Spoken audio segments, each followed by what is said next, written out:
Welcome back to another mock draft, and this one is going to get a little bit crazy. The fun thing about draft season is we get to have a little bit of fun in these mock drafts, kind of border the line between chaos and realism that is what ultimately ends up being the NFL draft. It becomes so easy just to go with the absolute chalk. Oh, everyone says this is going to happen.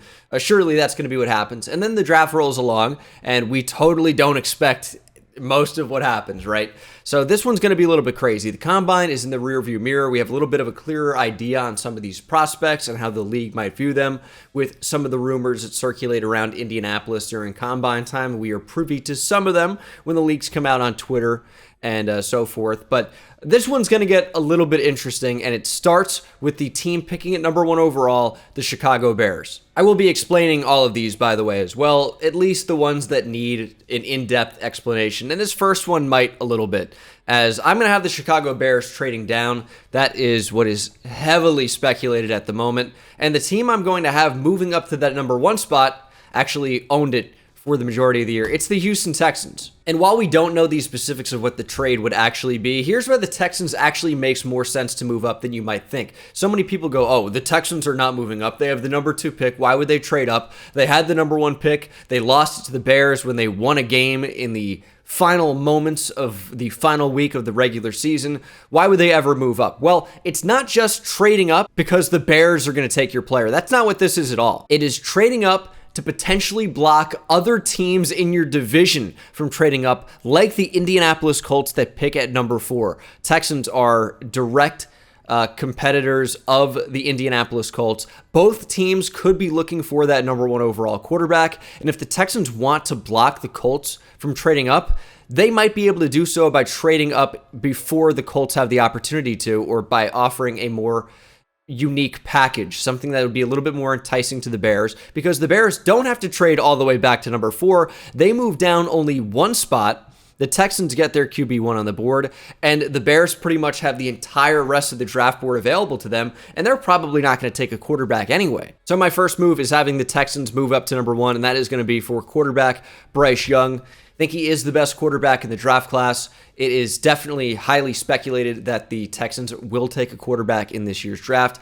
I think the matchup works pretty well there. The Texans are able to block the Colts from moving up, and the Bears would probably be more interested in trading with them anyway. It's only moving back down 1 spot. The Texans have a bunch of extra picks from the Deshaun Watson trade, so they have a little bit more flexibility there. This is already 2 years in a row now that they're going to have at least 2 draft picks in the first round. And in 2024 as well, they also have 2 first-round picks from the Deshaun Watson trade. So even though the Texans are a bad roster, they have ammunition if they want to move up. It would not be difficult for them to do so, and they only have to go up 1 spot. And now the Bears find themselves in pretty much the exact same situation they were before, this time at the number 2 spot, because you still have a number of teams that could be looking to move up for a quarterback. And right now, it's being highly speculated that the Panthers are willing to offer a lot to move up. So I'm going to make that happen here. So there probably will end up being more pick swaps, but I think what it ultimately ends up being is 3 total first-round picks to move up from 9 to 2.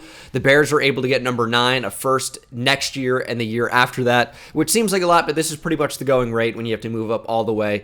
The Colts still definitely in the quarterback market, but for the Bears, this is a really bad roster. They're picking at number 1 overall for a reason. They are able to secure a haul, doing a nearly unprecedented double trade down at the top of the draft, but this is one of the only years where I think that could actually makes sense. So in favor of recouping a ton of draft picks, the Bears move all the way down from 1 to 9 in a series of multiple trades. That puts the Panthers on the clock at number 2, and they are able to take a quarterback here, and it's going to be CJ Stroud from Ohio State. The Panthers are seemingly penciled in to take a quarterback. We know that they're going to be looking to actively trade up to that number 1, maybe number 2, or number 3 spot. The Panthers reportedly want to go all the way up for a quarterback, so CJ Stroud at number 2, I think, could definitely make sense. That leaves the Cardinals able to go maybe with the best player in the entire draft. That could be Will Anderson from Alabama. He's an edge rusher. Their pass rush is no good. This is just a awesome situation for the Cardinals where they can take BPA, best player available, and just move on to the next team. And again, another team that's really expected to go after a quarterback in the Indianapolis Colts. Derek Carr is going to the Saints. who pick at number 29. So the Colts, there goes another veteran quarterback that you might have been able to acquire. Didn't seem like they were going to go that way again anyway after Phillip Rivers and Matt Ryan and all these veteran quarterbacks that they bring in.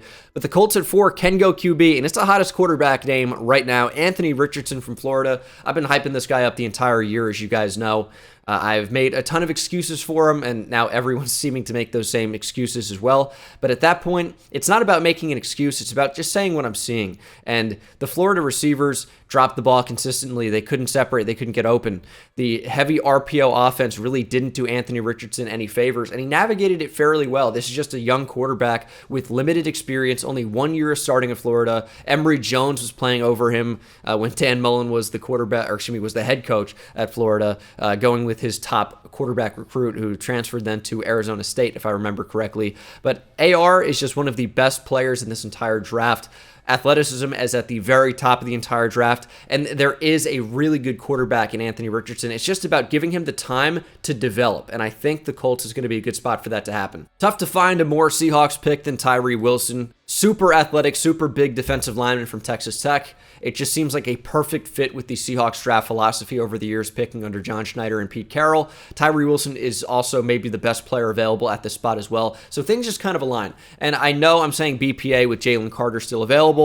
There are some question marks with Jalen Carter. This is my first mock draft after kind of everything came out about him potentially being involved in a fatal crash a few months ago. Doesn't matter if he was driving necessarily. He was apparently involved due to street racing. Don't know all the details. Don't really know where to slot him for right now, so I'm really just speculating.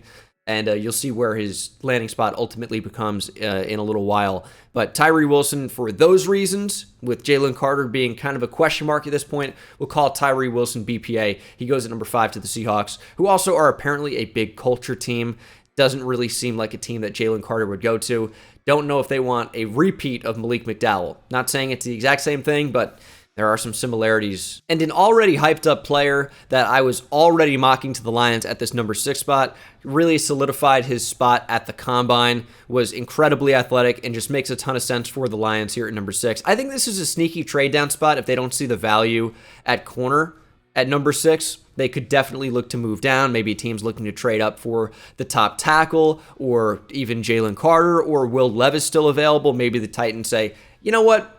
It's at number 6. Maybe it doesn't cost a ton to move up. That could be our guy. We could move up for a QB, ahead of the Raiders, but end up going with Christian Gonzalez at this point.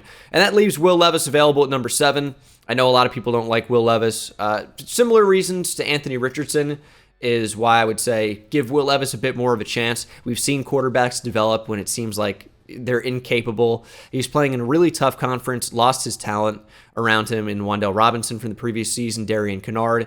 This is a guy who has big-time potential, big-time arm, but is maybe a bit more raw as a quarterback and needs to continue to develop, but is already about 24 years old. So there are some question marks with Will Levis, but could be a good fit with Josh McDaniels. It seems like somebody that Will Levis would be able to develop under. Say what you will about Josh McDaniels, but he was a very good offensive coordinator for a number of years, and you can say even quarterback developer, potentially with Tom Brady, who is the best quarterback of all time.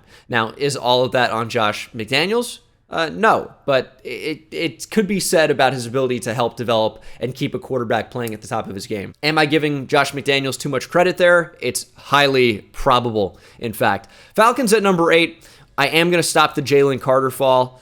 It could go a lot further than this. It could go maybe not even as far as this, but Jalen Carter, maybe the best player available in the draft, is available for the hometown Falcons at number 8, who need a ton of help on the defensive line and on their defense in general. It just seems like a good spot if Jalen Carter was going to fall. I'm not saying this is the ceiling of how far he could get to, but it just seems like a good fit for the Falcons, who really need the help. And if you think you can keep Jalen Carter home and keep him out of trouble, I think the Falcons could take a chance and do that at number 8. Don't really know at this point. We'll have a better idea as the month and even 2 months goes on leading up to the draft.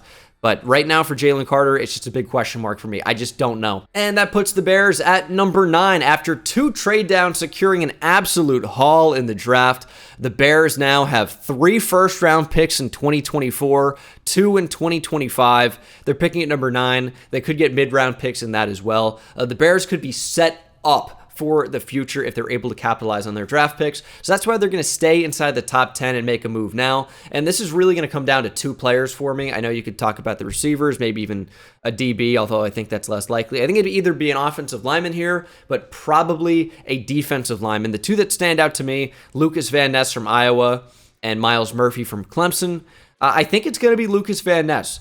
Set the combine on fire. Lucas Van Ness is a freak athlete, and this is just fitting the profile what the Bears are looking at the position. That is power, that is athleticism, that is youth. It's a great combo for the Bears here at number 9. I think Lucas Van Ness is going to end up going pretty high in the draft. 9 feels like a good spot to me. I know we've seen him get mocked as high as number 8 to the Falcons. I think that's as high as I've seen. I think Daniel Jeremiah had him there, but I think 9 is a really good spot for him. It's a good fit. I think he's from Illinois as well, so kind of a fun fit for that reason as well. But also, it fits the Bears' needs, but also it's one of the best players available. I think everything just aligns for this one, in my opinion. And then at number 10, I could go Myles Murphy here. I think that makes a ton of sense. Could look another direction as well. But we are going to go Devin Witherspoon from Illinois. Just maybe the best DB on the board. The Eagles are such a talented team. It would not shock me if they continue the trend and go defensive line here. Maybe it's Kalijah Cansey. Maybe it's Brian Brzee. Maybe it's Myles Murphy, as I mentioned. Maybe it's Nolan Smith, as I got mocked for putting up number 10 in my last mock draft. And then he tested incredibly well. And now it seems maybe a little bit more likely. I wouldn't put too much stock in a combine performance. Felt like he was going to be pretty athletic as it was. It's just his pass rush win rate is also incredibly high. He has the pedigree at Georgia. He was a former number 1 overall recruit in his draft class. I don't think it's insane to think that Nolan Smith can end up being a top 10 player. Has a lot of the things that you like at the position, power and athleticism. That's what you're looking for in an edge rusher nowadays. Nolan Smith checks some of the boxes, but we end up going with a corner. Devin Witherspoon can play slot, can play in the boundary, could be a great safety. This is potentially your number 1 corner of the future, depending on what happens with Darius Slay long term, or a very solid number 2, but he's also someone that can just move around for you a little bit. You're talking about maybe a nickel defender, maybe somebody that plays in the robber role. Devin Witherspoon has potential for a lot of different teams that he could go to, but I think the Eagles ends up being a pretty good fit at 10. I've been doing this to the Titans for a minute now, and I can't apologize. I can't stop. I'm going to give them a tackle, and it is Georgia's Broderick Jones. Had a great combine as well, but he's someone that just has a super high upside regardless. We knew he was going to test pretty well, but the tape's pretty good too. Young player, really powerful. I just think he fits the mold of what Tennessee is looking for. A power, mauler offensive lineman, is a good fit at tackle, a better athlete. I know Georgia fans are getting flashbacks with Isaiah Wilson here. Wilson had so many off-the-field problems, hoping Broderick Jones is completely clean, and I haven't heard anything negative about him at all. He seems like a good young man, athlete. I say good young man. I'm 24, but he's younger than I am. All right, he's a good young man. But it seems like a good fit for the Titans, man. They need to improve that position. Taylor Lewan cut. Again, it just seems like something that makes a lot of sense. And now we have the Texans up at number 12. I think it certainly could be a potential trade down spot, but we're going to stick and pick, and we're going to go with Myles Murphy from Clemson. Teams seem to be all over the place from what I hear about Myles Murphy. You know, some still like him to be in that top 10 range, and other analysts think that he could end up going at the back end of the first round. I've seen him as low as number 29 to New Orleans, maybe even a bit further down than that. But Murphy's anybody that I feel like could go inside the top 5. It wouldn't surprise me. Like we saw Cleveland Ferrell go in the top 5, Clemson end. That people seem to be all over the place on. Didn't end up working out. But Myles Murphy available at 12 just seems like pretty good value. The Texans certainly need help all over the place. Yes, you get your young quarterback. Maybe you want to pair him with a star receiver. But I'm not sure the value is available at number 12 for the Texans, which is maybe why a trade down could make sense. But also, with the receivers in this draft class, you think maybe, around the back end of the first, into the second, you're going to have a lot of these top end options still available. So when you talk about maybe all of these guys being available, or at least 4 of the top 5 into the second round, you can afford to wait on receiver. The only guys that I think are locks to go in round 1 are probably Jordan Addison, and then it gets a little bit tougher. Zay Flowers, JSN, Quentin Johnston, maybe. He's more borderline than the PFF big board would lend you to believe. It seems like teams are all over the place on him. So I don't really know what to do with Quentin Johnston a lot of the time. He is a big freak athlete. He's still developing as a receiver, to say the least. Jets at 13, though. It's been a tackle for me every time. It's going to continue to be an offensive lineman every time. I'm going with Peter Skoronski from Northwestern. The Jets saw the value of a versatile offensive lineman in Elijah Vera Tucker last season.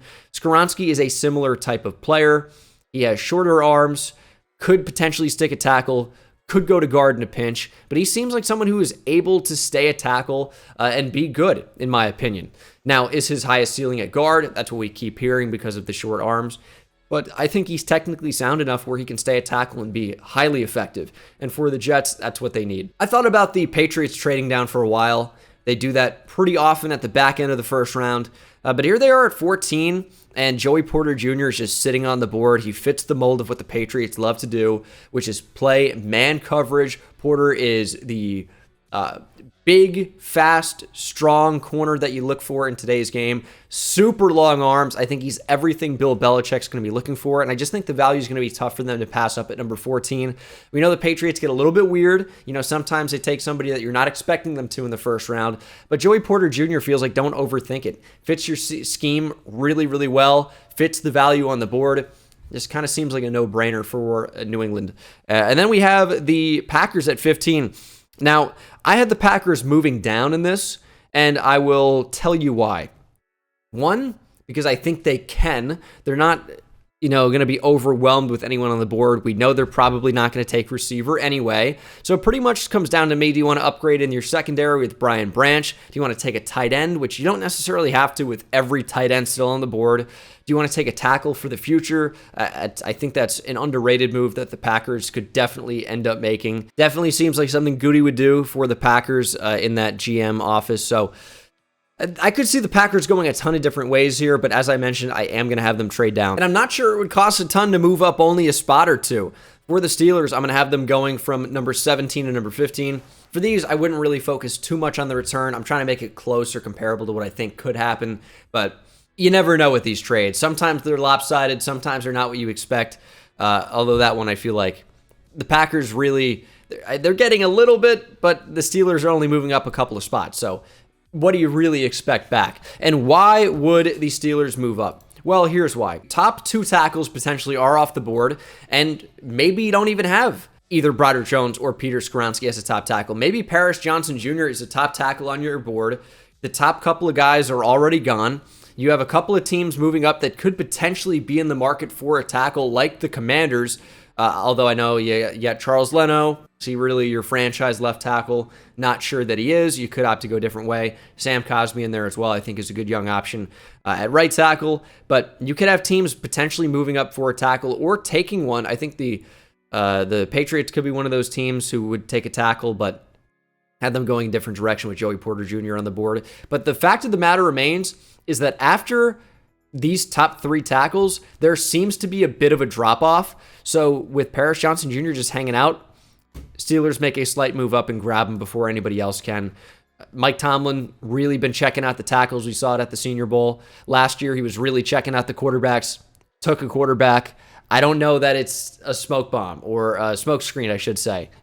Paris Johnson Jr. just could end up being the guy for the Steelers, and they make a slight move up to get him. And then for the Commanders at 16, they need corner pretty badly, in my opinion. Deonte Banks is a local guy, had a fantastic combine, one of the most athletic corners we've seen in quite some time, one of the most athletic players in the entire draft. Commanders keep him local. The top bunch of corners are already going off the board. It's a really strong corner class that could end up pushing them down, but it could end up pushing some guys up. Did we expect Jahan Dotson to go in the teens like he did last year to the Commanders? Maybe, maybe not. Kind of the similar thing going on with Deonte Banks, but I think the value is there. And then the Packers at 17, you move down a little bit, picked up another draft pick, and then you can end up and take one of the best players in the draft at their position in Michael Mayer out of Notre Dame. Yes, it could be Dalton Kincaid, it could be Darnell Washington if you view him as a Mercedes Lewis replacement, but Michael Mayer is still a really good player, really good prospect, can block, can catch, can run a little bit as well. Michael Mayer feels like a perfect option to give, Jordan Love maybe at quarterback. Just a great safety net, security blanket type of thing. And Michael Mayer, just a big target to throw to. Maybe going to lose Robert Tonyan in free agency. Seems likely. So Mayer is the pick at 17. They're not going to take receiver because they never do. It's probably edge, DB, or tight end to me. And Mayer at 17, I just think makes sense. And then Brian Brzee still available. I mean, I got to do it for the Lions. I think Brian Brzee is a really good player. I think his best football is ahead of him. I think he's got incredibly high upside. He's bendy for a big interior defensive lineman that's explosive. Dealt with some injuries, dealt with some health and some off the field things. Unfortunately, you've heard a bunch about him. I'm not going to go into him. Sad stuff. Nothing that he did personally that's bad at all. Just some off the field stuff that could have affected his play and almost certainly did. Brzee, I think, is a stud. And for the Lions, he took DB at the top of the draft. Brzee slips to 18. I think you grab him, you stop the fall. You get somebody that can provide penetration from the interior. Pause. But he's a really good disruptor on the inside. I just think it's good value for the Lions at 18. And then we have the Bucs at 19. This is what I fiddled around with. So I did this all in advance. I'll tell you what I had them taking. Brian Branch from Alabama. And every time I did that, I go, you know what? It makes sense. Could lose Jabel Dean, who's a boundary guy. Probably going to lose Sean Murphy-Bunting to play the slot, potentially losing a starting safety as well. Brian Branch makes a ton of sense for the Bucs. Just get a really good DB. Play him wherever. Just really, really talented player. And every time I did it, I go, you know what? Could I see them doing something else? And I could. It could be linebacker to me. It could be Drew Sanders. Could even be Trenton Simpson maybe. Could be a boundary corner. Could be a wide receiver. Could be an interior offensive lineman. I could see the Bucs going so many different ways with this one. But in the end, I am going to keep it the same. I am going to go Brian Branch. It's tough with the mock drafts at this point because I could see teams going in so many different directions. You get to a point in the draft where a team, okay, maybe they need this position more or that position a little bit more. But if the player is just too good to pass up on, I could see a team stopping a fall and just taking that player. Branch is maybe a little bit less value than he would be otherwise because he plays nickel, plays in the slot, is maybe a safety, but probably that awesome nickel corner. But it's so much more valuable in today's NFL than I feel like teams draft for. It's so tough to find that really, really talented slot defender, and Brian Branch is that. So many teams run a base nickel package nowadays that you need a Brian Branch type player, and they are extremely rare to find. I think Bucs just go BPA. Seahawks back on the clock at 20. It's going to be a little bit boring, but it's a very Seahawks pick. It's O'Cyrus Torrence from Florida. Seahawks fans know how much they need interior offensive line. O'Cyrus Torrence is a plug-and-play starter at right guard. He is a powerful mauler in the run game. You can set up Kenneth Walker for more big-time runs and give Geno Smith a little bit more time, who today signed a 3-year extension to stay in Seattle. That's why I had them going away from quarterback, although I could see it still being a pick for them. O'Cyrus Torrence is the guy at 20. Just seems like a very Seahawks pick if you look at their draft history. And the Chargers, we hear so much about them looking for a receiver, looking for speed at the position, and that is Zay Flowers from Boston College. Yes, it would be a little bit of a surprise to see Zay Flowers be the first receiver off the board, but we see these in a lot of drafts. You can be surprised by who the first receiver off the board is. You know, in Hollywood Brown's draft class, maybe it was him. N'Keal Harry also went in the first round there. And it seems like the better receivers all got drafted behind. And that's not a shot on Zay Flowers. I'm just saying these could be unpredictable. Everyone seems to think it's going to be JSN or Quentin Johnson or Jordan Addison. But if you want pure speed at the position, a 3-level separator, I think that can be Zay Flowers. It just seems to be a really good fit for the Chargers. Dude can run really well. Ran in the low 4.4s in the draft, which we feel like is not as fast as maybe it is. That is a dude that can run. And Zay Flowers plays fast on tape as well. Seems like a good fit for the Chargers at that 21 spot. And then the Ravens at 22, going to go back-to-back receivers. It is Jordan Addison from USC, the Pitt transfer. This is your Hollywood Brown type replacement. Traded him to the Arizona Cardinals, and you get someone that can separate in a similar way. Good speed as well. Addison is probably the best true separator in the entire draft. Best route runner. Still developing the hands, but Addison to the Ravens, just get somebody that can get open. And then for the Vikings at 23, it's highly speculated that receiver is going to be a position they really look to target in the draft, but I'm not sure it happens with this number 23 overall spot, although it could. Corner, such a big need for them. It's a really talented cornerback group. I could see this being Emmanuel Forbes or Cam Smith, Tyreek Stevenson, but I am going to go with Kelee Ringo. I know PFF moved him down their draft board. I don't care. Kelee Ringo is a freak athlete. Yeah, struggled against Marvin Harrison Jr. because every cornerback did. We really said, oh, AJ Terrell can't play because Jamar Chase sunned him at the college level. And then Jamar Chase, one of the best receivers in the league, AJ Terrell develops into being one of the best corners in the league. Ringo's a bit raw, struggles to find the football in the air at times, but is as good of an athlete as anybody in this draft, pretty much. So at 23, the upside is there. He could be a potential plug-and-play starter. He's a height, weight, speed freak, and just feels like a good fit for the Vikings that need to revamp their secondary and especially their cornerback room. And then the Jags at 24, Evan Ingram got franchise tagged. That is a 1-year deal. That's what the franchise tag is. It is 1 year of we'll have you for longer. We'll see what happens. I don't think that's going to stop them from potentially taking a tight end. Now, I think when you look at the Jags' biggest needs in the draft, I like them at slot corner, interior pass rusher, and tight end still. And for the Jags, the top slot is off the board in Brian Branch. There's value at the position down the board with potentially Clark Phillips or Travius Hodges-Tomlinson or Keitrell Clark. Like, there is value at that slot position down the board. You don't have to take it at 24 when Brian Branch is not available. I know it seems crazy to have them taking a tight end because, oh man, they just franchise tagged Evan Ingram. That is 1 year. This rookie contract is guaranteed 4 years with a 5th-year option. Some think of Dalton Kincaid as a top player in the entire draft. For him to slip to 24, maybe because of positional value, but this is a really talented tight end class. You could just take your weapon of the future at the position. Great receiving threat for Trevor Lawrence. The offense continues to get better. And think about this offense. You can run 12 personnel with Evan Ingram, who's really a big slot anyway, and a true tight end in Dalton Kincaid, who is an awesome receiving threat in his own right. You bring in Calvin Ridley, who's reinstated today. You still have Zay Jones and Christian Kirk, who had a great year. Your offense can continue to get better and better and better. Keep investing in playmakers for Trevor Lawrence. That's what we're doing with Dalton Kincaid. I could see them going offensive line, defensive line slot, as I said. But Kincaid, to me, is just good value at 24. And then you get to the Giants at 25. This is one of the toughest picks in the draft. And for me as a Giants fan, I struggle with who the Giants could potentially take. There's good value still out there. Nolan Smith, Kalijah Kancey, if you want to go defensive line, right? But not really at the top of the list of needs for the Giants, but just the value might be good. We know the Giants need a receiver, and as good as Jackson Smith-Njigba is, he is a slot receiver. You have Wan'Dale Robinson to play that role. Do you want to bring in another slot receiver? I don't know that that's necessarily the best fit for the Giants, even if it is possible. For Quentin Johnston, again, maybe the value isn't there. I know you've been hearing Quentin Johnston's the best receiver in the draft. He's a top whatever pick. I've been saying it for months. I'm not sure that that's going to happen. From everyone that I've talked to, Dane Brugler of The Athletic, we did a video on it, talking about it. A lot of these guys are not locks to go inside the top 20, and I'm not sure that Quentin Johnston is the guy for the Giants at 25, although he is an option. The Giants need guard and center really badly. I know they need receiver badly.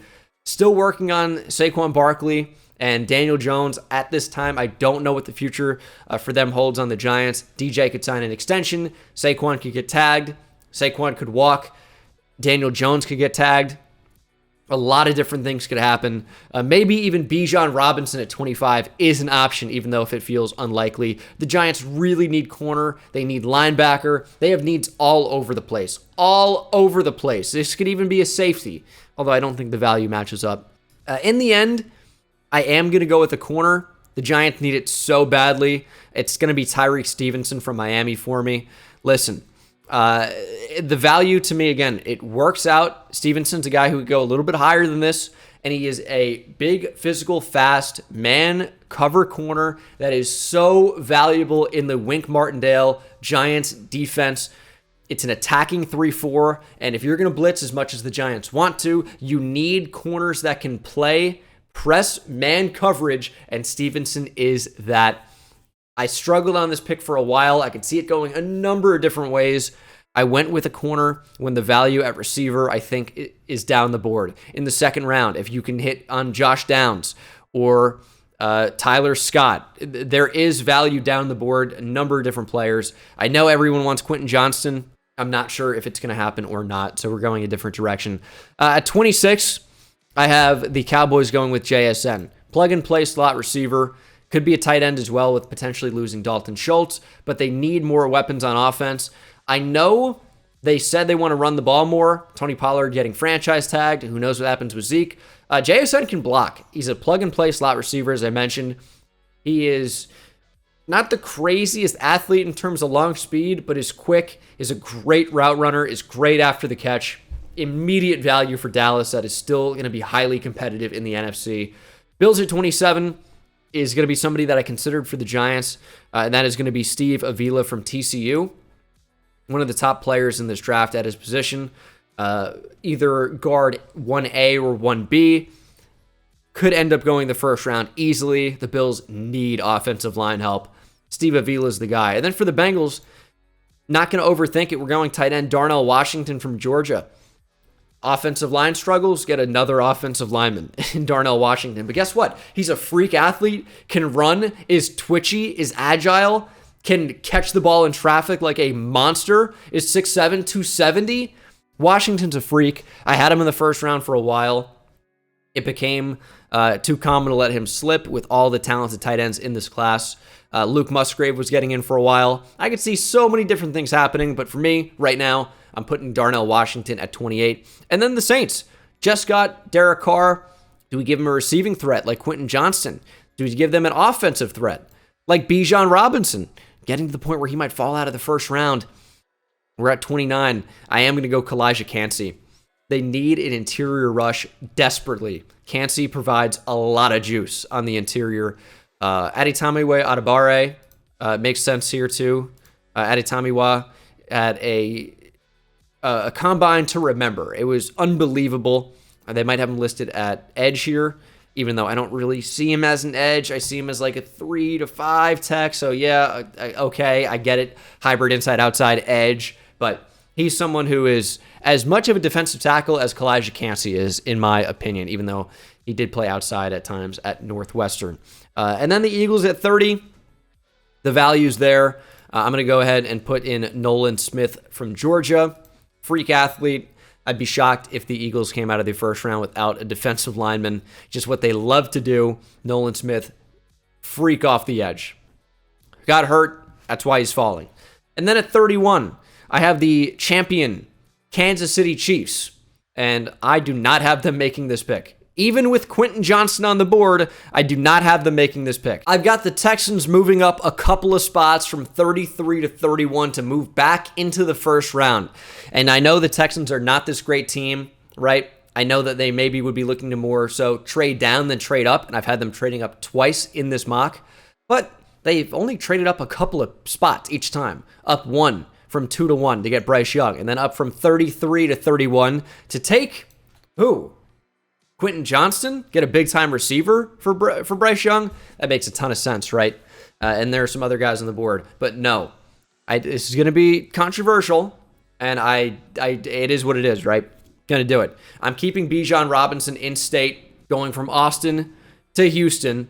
And why would you do that? You have Dameon Pierce, right? He's such an awesome option. Well, as great as Dameon Pierce is, he is no Bijan Robinson. He is one of the best players in the entire draft. He fell all the way to 31 in this mock draft. You trade into the first round to pick up his 5th-year option that you wouldn't get from picking a player in the second round. So you get potentially 5 years of elite running back play. Maybe don't even have to extend him. Just pick up an awesome player at 31, and you essentially move up barely anything to go up and get him. Everyone's running back by committee now. Who would you rather have? Dameon Pierce and Rex Burkhead or Dameon Pierce and Bijan Robinson? To me, it's an easy decision. Didn't take a ton to move up. I don't know where to put Bijan Robinson still in the draft. I don't know how to get all these tight ends off the board. I have no idea what's going to happen in April, but I know that when we find out what happens, it's going to be crazy. It's going to be fun. That's my mock draft. I'll do 2 rounds the next one.